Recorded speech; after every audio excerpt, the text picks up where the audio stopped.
Sperm DFI test అంటే ఏంటి, ఎవరికి ఈ టెస్ట్ సజెస్ట్ చేస్తాను?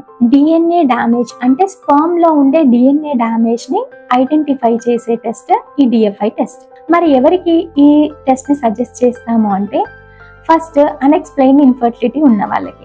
అసలు అన్ఎక్స్ప్లెయిన్ ఇన్ఫర్టిలిటీ అంటే మేల్ కానీ ఫీమేల్ కానీ అన్ని పారామీటర్స్ అనేవి నార్మల్ గా ఉంటాయి, కానీ వీళ్ళకి ఇన్ఫర్టిలిటీ ఉంటుంది, అంటే కన్సీవ్ అవ్వరు. ఇట్లాంటి వాళ్ళకి ఫస్ట్ ఫీమేల్ కి ఏం చేస్తాము అంటే హిస్ట్రో ల్యాబ్ చేస్తాము. హిస్ట్రో ల్యాబ్ అనేది సర్జరీ. అనటామికల్ గా ఏమన్నా డిఫెక్ట్స్ ఉన్నాయా, గర్భసంచి లోపల కానీ బయట కానీ ఎండోమెట్రియోసిస్ లాంటివి ఏమన్నా ఉన్నాయా అని హిస్ట్రో ల్యాబ్ చేసుకుంటాము.